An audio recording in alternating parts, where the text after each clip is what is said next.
अब अगर तुम लोग नए हो तो सब्सक्राइब करो, वो जो लाल वाला बटन है उसके साथ स्कैम करो या फिर महफिल जमाओ, मुझे नहीं पता, बस क्लिक हो जाना चाहिए। अब मैं भी जा रहा हूं, मुझे पार्क में स्टंट्स मारने जाना है। बाय। जी का जन्म वाराणसी के पास सीर गोवर्धन गांव में हुआ था। इनकी माता कालसी देवी एवं पिता संतोष दास जी थे, जो चमार जाति के थे। रविदास जी के जन्म पर सबकी अपनी अपनी राय है। कुछ लोग का मानना है इनका जन्म 1376 से लेकर 1377 के आसपास हुआ था। कुछ कहते हैं 1399 CE में हुआ था। कुछ दस्तावेजों के अनुसार रविदास जी ने 1450 से 1520 के बीच अपना जीवन धरती में बिताया था। इनके जन्म स्थान को अब श्री गुरु रविदास जन्म स्थान कहा जाता है। रविदास जी के पिता राजानगर राज्य में सरपंच हुआ करते थे। इनका जूते बनाने और सुधारने का काम हुआ करता था। रविदास जी बचपन से ही बहुत बहादुर और भगवान को बहुत मानने वाले थे। रविदास जी को बचपन से ही ऊंची जाति वालों की हीन भावना का शिकार होना पड़ा था।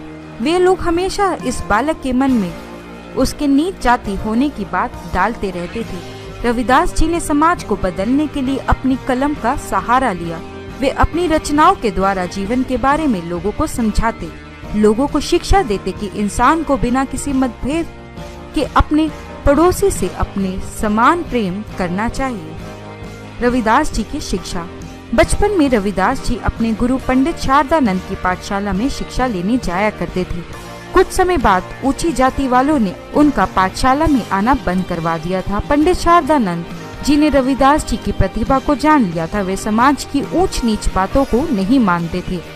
उनका मानना था कि रविदास भगवान द्वारा भेजा गया एक बच्चा है। जिसके बाद पंडित शारदानंद जी ने रविदास जी को अपनी पर्सनल पाठशाला में शिक्षा देना शुरू कर दिया। वे एक बहुत प्रतिभाशाली और होनहार छात्र थे। उनके गुरु जितना उन्हें पढ़ाते थे उससे ज्यादा वे अपनी समझ से शिक्षा ग्रहण कर लेते थे। पंडित शारदानंद जी रविदास जी से बहुत प्रभावित रहते थे। उनके आचरण और प्रतिभा को देख वे सोचा करते थे कि रविदास एक अच्छा आध्यात्मिक गुरु और महान समाज सुधारक बनेगा। संत रविदास का आगे का जीवन। रविदास जी जैसे जैसे बड़े होते जाते हैं, भगवान राम के रूप के प्रति उनकी भक्ति बढ़ती जाती है। वे हमेशा राम, रघुनाथ, राजा रामचंद्र, कृष्ण, हरि, गोविंद आदि शब्द उपयोग करते थे, जिससे उनकी धार्मिक होने का प्रमाण मिलता था। रविदास जी मीराबाई के धार्मिक गुरु हुआ करते थे। मीराबाई राजस्थान के राजा की बेटी और चित्तौड़ की रानी थी। वे रविदास जी की शिक्षा से बहुत अधिक प्रभावित थी और वह उनकी एक बड़ी अनुयायी बन गई थी। मीराबाई अपनी रचनाओं में लिखती हैं, उन्हें कई बार मृत्यु से उनके गुरु रविदास जी ने बचाया था। रविदास जी सामाजिक काम। लोगों का कहना है भगवान ने धर्म की रक्षा के लिए रविदास जी को धरती में भेजा था, क्योंकि इस समय पाप बहुत बढ़ गया था। लोग धर्म के नाम पर जाति रंग भेद करते थे। रविदास जी ने बहादुरी से सभी भेदभाव का सामना किया और विश्वास एवं जाति की सच्चाई परिभाषा लोगों को समझाई। वे लोगों को समझाते थे कि इंसान जाति, धर्म या भगवान पर विश्वास के द्वारा नहीं जाना जाता है, बल्कि वो अपने कर्मों के द्वारा पहचाने जाते हैं। रविदास जी ने समाज में कुछ छुआछूत के प्रचलन को भी खत्म करने की बहुत प्रयास किए। उस समय नीची जाति वालों को बहुत नकारा जाता था। उनका मंदिर में पूजा करना, स्कूल में पढ़ाई करना, गांव में दिन के समय निकलना पूरी तरह से वर्जित था। यहाँ तक कि उन्हें गांव में पक्के मकान की जगह कच्चे झोपड़े में ही रहने को मजबूर किया जाता था। समाज की ये दुर्दशा देखकर रविदास जी ने समाज से छुआछूत भेदभाव को दूर करने की ठानी और समाज के लोगों को सही संदेश देना शुरू किया। रविदास जी लोगों को संदेश देते थे कि भगवान ने इंसान को बनाया है, ना कि इंसान ने भगवान को। इसका मतलब है हर इंसान भगवान द्वारा बनाया गया है और सबको धरती में समान अधिकार है। संत गुरु रविदास जी एक भाईचारे और सहिष्णुता के बारे में लोगों को विभिन्न शिक्षाएं दिया करते थे। रविदास जी द्वारा लिखे गए पद, धार्मिक गाने एवं अन्य रचनाओं को 5वें सिख गुरु अर्जन देव ने इसे ग्रंथ में शामिल किया था। गुरु रविदास जी की शिक्षाओं के अनुयायियों को रविदास्य और उनके उपदेशों के संग्रह से रविदास्य पंथ कहते हैं। रविदास जी का स्वभाव। रविदास जी को उनकी जाति वाले भी आगे बढ़ने से रोकते थे। शूद्र लोग रविदास जी को ब्राह्मण की तरह तिलक लगाने, कपड़े एवं जनेऊ पहनने से रोकते थे। गुरु रविदास जी इन सभी बात का खंडन करते थे और कहते थे सभी इंसान को धरती पर समान अधिकार है, वो अपनी मर्जी से चाहे कुछ कर सकता है। उन्होंने हर वो चीज जो नीची जाति के लिए मना थी करना शुरू कर दिया, जैसे जनेऊ, धोती पहनना, तिलक लगाना। ब्राह्मण लोग उनके इस गतिविधियों के सख्त खिलाफ थे। उन लोगों ने वहाँ के राजा से रविदास जी के खिलाफ शिकायत कर दी थी। रविदास जी सभी ब्राह्मण लोगों को बड़े प्यार और आराम से इसका जवाब देते हैं। उन्होंने राजा के सामने कहा कि शूद्र के पास भी लाल खून है, दिल है, उन्हें बाकियों की तरह समान अधिकार है। रविदास जी ने भरी सभा में सबके सामने अपनी छाती को चीर दिया और 4 युग, सतयुग, त्रेता, द्वापर और कलयुग की तरह 4 युग के लिए क्रमशः सोना, चांदी, तांबा और कपास से जनेऊ बना दिया। राजा सहित वहां मौजूद सभी लोग बहुत शर्मसार और चकित हुए और उनके पैर छूकर गुरुजी को सम्मानित किया। राजा को अपनी बचकानी हरकत पर बहुत पछतावा हुआ। उन्होंने गुरु से माफी मांगी। संत रविदास जी ने सभी को माफ कर दिया और कहा जनेऊ पहनने से किसी को भगवान नहीं मिल जाते हैं। उन्होंने कहा कि केवल आप सभी लोगों को वास्तविकता और सच्चाई को दिखाने के लिए इस गतिविधि में शामिल किया गया है।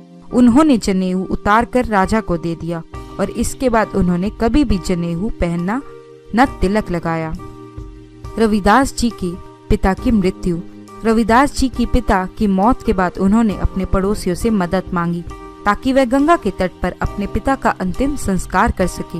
ब्राह्मण इसके खिलाफ थे क्योंकि वह गंगा जी में स्नान किया करते थे और शूद्र का अंतिम संस्कार उसमें होने से वह प्रदूषित हो जाती। उस समय गुरुजी बहुत दुखी और असहाय महसूस कर रहे थे, लेकिन इस घड़ी में भी उन्होंने अपना संयम बनाए रखा और भगवान से अपने पिता की आत्मा की शांति के लिए प्रार्थना की। फिर वहाँ एक बहुत बड़ा तूफान आया। नदी का पानी विपरीत दिशा में बहने लगता है। फिर अचानक पानी की एक बड़ी लहर मृत शरीर के पास आई और अपने में सारे अवशेषों का अवशोषित कर लिया। कहते हैं तभी से गंगा नदी विपरीत दिशा में बह रही है।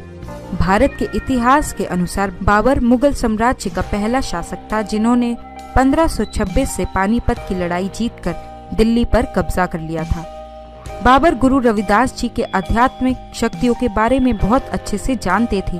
वो उनसे मिलना चाहते थे। फिर बाबर हुमायूं के साथ उनसे मिलने जाते हैं तो वो उनके पैर छूकर उन्हें सम्मान देते हैं। गुरुजी उसे आशीर्वाद देने की जगह उसे दंडित करते हैं क्योंकि उसने बहुत से मासूम लोगों को मारा था। गुरुजी बाबर को गहराई से शिक्षा देते हैं जिससे प्रभावित होकर बाबर रविदास जी की अनुयायी बन जाता है और अच्छे सामाजिक कार्य करने लगता है। रविदास जी की मृत्यु। रविदास जी की सच्चाई, मानवता, भगवान के प्रति प्रेम, सद्भावना दिन पे दिन उनकी अनुयायी बढ़ती जा रही थी। दूसरी तरफ कुछ ब्राह्मण उनको मारने की योजना बना रहे थे। रविदास जी के कुछ विरोधियों ने एक सभा का आयोजन किया। उन्होंने गांव से दूर सभा आयोजित की और उसमें गुरुजी को आमंत्रित किया। गुरुजी उन लोगों की इस चाल को पहले ही समझ जाते हैं। गुरुजी वहां जाकर सभा का शुभ आरंभ करते हैं। गलती से गुरुजी की जगह उन लोगों का साथी भल्लानाथ मारा जाता है। गुरुजी थोड़ी देर बाद जब अपने कक्ष में शंख बजाते हैं तो सब अचंभित हो जाते हैं। अपने साथी को मरा देख वे बहुत दुखी होते हैं और दुखी मन से गुरुजी के पास जाते हैं। रविदास जी के अनुयायियों का मानना है कि रविदास जी 120 या 126 वर्ष के बाद अपने शरीर को त्याग देते हैं। रविदास जयंती को माघ महीने की पूर्णिमा के दिन मनाया जाता है। रविदास सस्य समुदाय के लिए इस दिन वार्षिक उत्सव होता है। वाराणसी में इनके जन्म स्थान श्री गुरु रविदास जन्म स्थान में विशेष कार्यक्रम आयोजित होते हैं जहां लाखों की संख्या में रविदास जी के भक्त वहां पहुंचते हैं। इस साल रविदास जयंती कब मनाई जाएगी मैंने आपको डिस्क्रिप्शन बॉक्स में दिया हुआ है। सिख समुदाय द्वारा जगह जगह नगर कीर्तन का आयोजन किया जाता है। स्पेशल आरती की जाती है। रविदास जयंती मनाने का